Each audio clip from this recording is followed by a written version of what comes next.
कहीं न कहीं हम सबके दिल में एक जिज्ञासु बच्चा बसता है।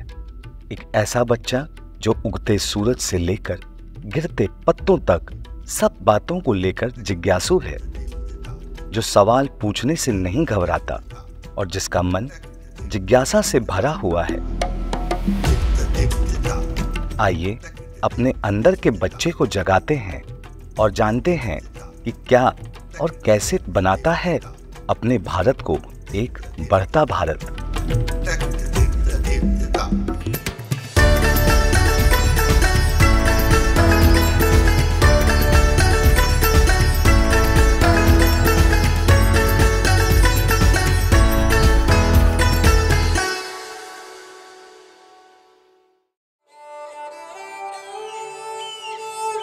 झारखंड भारत का उत्तर पूर्वीय राज्य है, जिसकी राजधानी रांची है। बढ़ता भारत को जानते हैं झारखंड के छोटे शहर गोड्डा से। कहते हैं किसी भी राज्य को विस्तार से समझने के लिए उसके छोटे शहरों और गांवों को जानना जरूरी है। नमस्कार, मैं साक्षी सिंह मेरे दोस्त कृष्णराज के साथ आपको ले चलती हूँ झारखंड।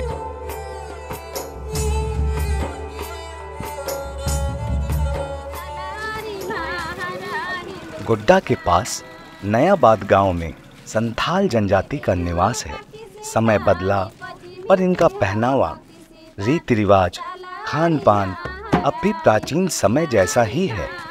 आइए इनकी प्रथा, लोक नृत्य, संगीत और उनके जीवन को करीब से जानते हैं।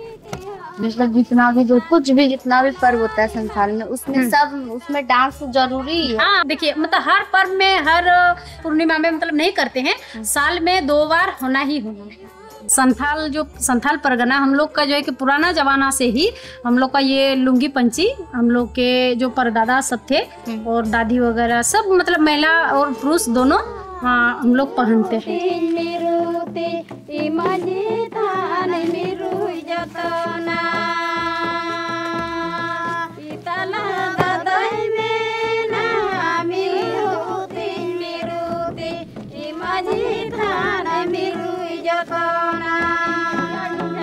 आप लोग जो ये बजा रहे हैं, इसका क्या नाम है? इसका नाम है मंदार लगड़ा।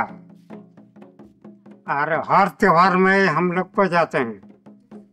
जैसे कि हम लोग का बंधना होता है, पर्व होता है, माघी होता है, और पर्व होता है बहा पर्व, और शादी ब्याह में भी बजाते हैं।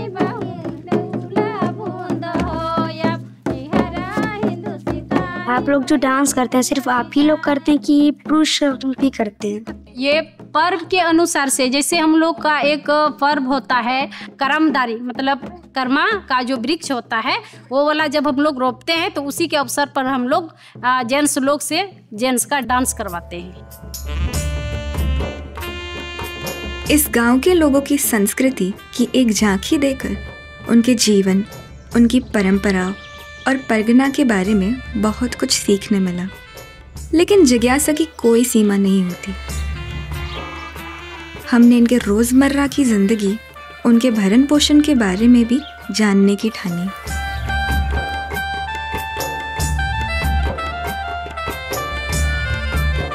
आपके पास मतलब कौन कौन से जानवर है जिसे आप पालते हैं?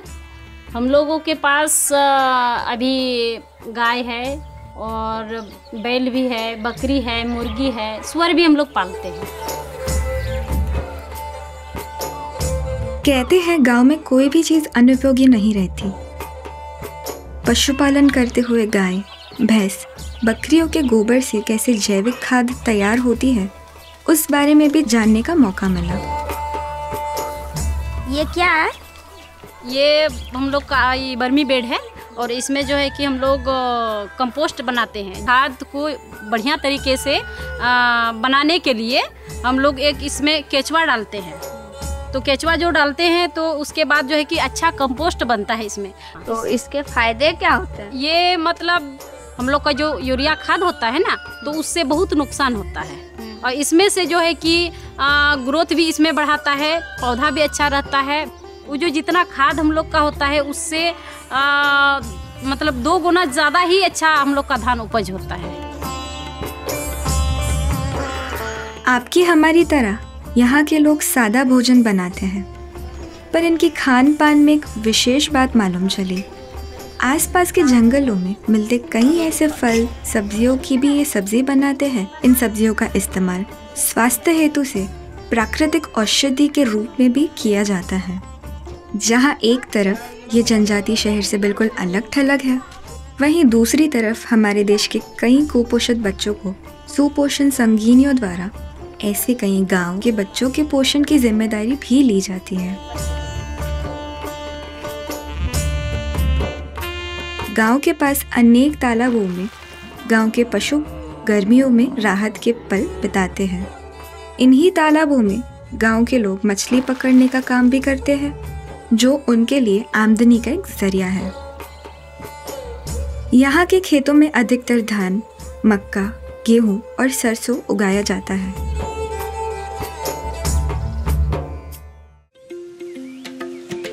गोड्डा के पास के शहर भगैया, जिसे सिल्क सिटी भी कहा जाता है, यहाँ अनेकों परिवार पुश्तों से सिल्क हैंडीक्राफ्ट्स और मधुबनी आर्ट से जुड़े हैं। साड़ियाँ तो रोज देखते हैं, पर ये कैसे बनती है, इन्हें कौन बनाता है, कैसे बनाता है, ये मालूम नहीं था। सो पूछ लिया और देख भी लिया। तो रेशम जो बनाते हैं वो किस चीज से बनाते हैं? ये कोकून है, इसी से हम लोग गिच्चा निकाल के साड़ी हुआ, थान हुआ और दुपट्टा सब इसी से हम लोग बनाते हैं। इसको हम लोग उबाल के जो है ना, इसको मुलायम करते हैं। इसके बाद जो है ना, इससे महीन से ऐसे करके घिंचते जाता है तो घिच्चा तैयार होता है। घिच्चा जो इस प्रकार हो जाता है तैयार, ये हुआ घिच्चा। ये एक कीड़ा को बनाने में लगभग 45 से 50 दिन लगता है। एक साड़ी जो या दुपट्टा कुछ भी बनाते तो उसमें कितना ये लगता है कोकून? 80 कोबा गिनेंगे तो 150 ग्राम घिच्चा होगा। तो समझिए 80 दूना 160 कोकून को हम लोग उबाले तो जाके एक साड़ी लगभग जाएगा, मतलब आधा केजी के 500 ग्राम के आसपास में जाता है। एक साड़ी का वो घिच्चा लग जाता है उसमें। सब मतलब ये जो धागा है इससे ही निकलता है? हाँ, ये कोकून जो इसको जो उबालने के बाद जो है ना वो घिच्चा निकल गया, वो लेडीज लोग जांग पे तैयार करती है।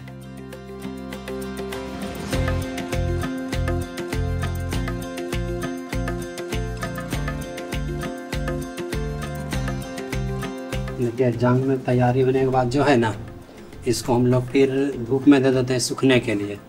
सूखने के बाद इस प्रकार होता है, तब फिर हम लोग इसमें सरकी करते हैं। देखिए किस प्रकार करते हैं, देखिए इसमें लपटाते जा रहा है सब। ये जितना है ना सब इसमें लपेट देंगे। इसको लगभग लपेटेंगे ना तो एक ही जो पुल्ली है इस तरह से बना है, ये लगभग 50 ग्राम वजन होना चाहिए। देखिए ये मान के चलिए अब हमको पुल्ली हो गया, ठीक है। इसको इस तरह से फिर हम लोग खोल दिए, इसको इस तरह से लपेटना पड़ेगा। जैसे ऐसे करके इसको बांधेंगे। बांधने के बाद ये पूरा सेफ हो गया। इसको इस ढंग से ही करके, इसको हार्ड है तो इसको इस तरह से लपेट देते हैं। लपेटने के बाद जो है ना, इसको हल्का हल्का मुलायम करना पड़ता है। इस ढंग से कूटेंगे इसको पूरा। हम आपको दिखाएंगे, देखिएगा कितना मुलायम हो जाएगा।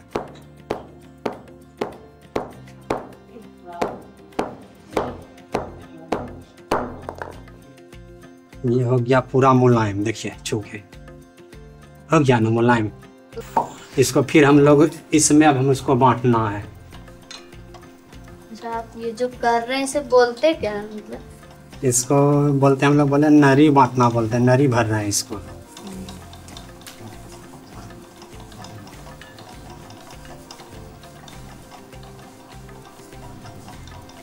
इसको भरना भी बहुत अस्थिर से पड़ता है, धीरे धीरे भरना पड़ता है। ज़्यादा ऊपर नीचे कर देंगे ना तो फिर बुनाई में जरा भी नहीं चलेगा। इसमें सर आ गया।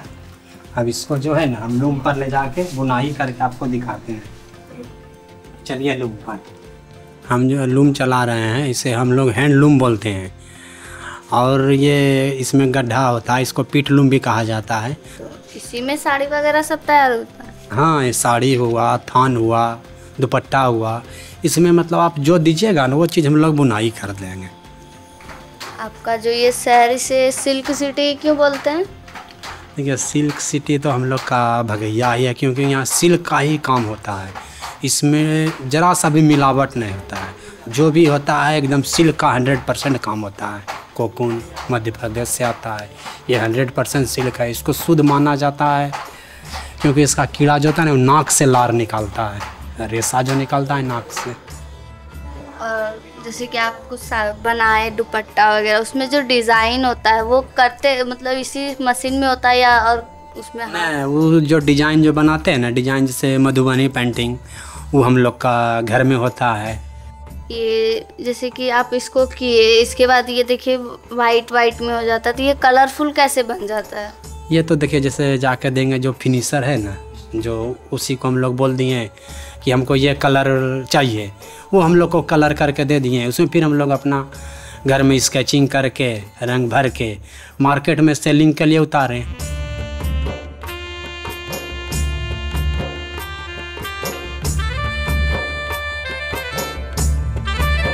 किसी भी कला को बढ़ावा देने के लिए जरूरी है कलाकारों के जीवन में विकास रूपी दीपक का जलना। विकास तभी होगा जब उद्योग आएंगे। बोकारो और जमशेदपुर जैसे महानगरों का विकास उद्योग से ही तो हुआ है। गोड्डा में आज रेल है, अच्छे स्कूल्स हैं, कॉलेजेस हैं, व्यापार है और इन सब के पीछे उद्योग का महत्वपूर्ण योगदान रहा है। यहाँ जब पावर प्लांट लगा तब न सिर्फ यहाँ के लोगों को रोजगार मिला बल्कि प्रगति की गति भी तेज हुई। गोड्डा में ज्यादातर लोग किसी पावर प्लांट में काम करते हैं। ये तो सुना था, पावर प्लांट दूर से देखा भी था, पर सोचते थे क्या कभी वहां जाकर उसके बारे में देख, जान और समझ पाएंगे। खुशनसीबी से हमें पावर प्लांट में जाने का और बिजली कैसे बनती है ये समझने का मौका भी आखिर मिल ही गया।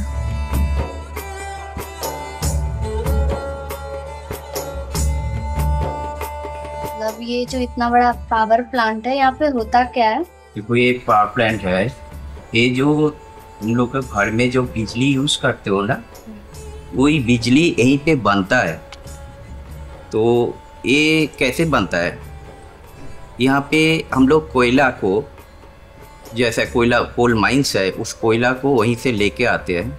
वही कोयला को हम लोग फर्नेस में जलाते हैं। यहाँ पे बहुत बड़ा फर्नेस होता है और उससे जो हीट जनरेट होता है, उसी हीट से हम लोगों को वाटर, जो एकदम प्योर डीएम वाटर, उसी को फर्नेस में हम लोग उसको स्टीम बनाते हैं और वही स्टीम लेके जाता है टरबाइन में।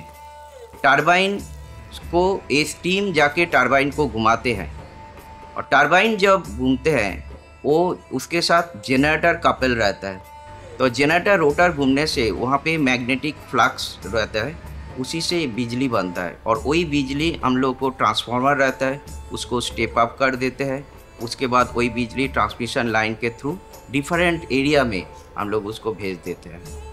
बाद में वही बिजली आप लोग घर में यूज़ करते हो। ये प्लांट जो है लेटेस्ट मॉडल का है, अल्ट्रा सुपर क्रिटिकल उसको बोलते हैं, मोस्ट इफिशिएंट बोलते हैं उसको, और most environment friendly, minimum pollution और मैक्सिमम इफिशिएंसी।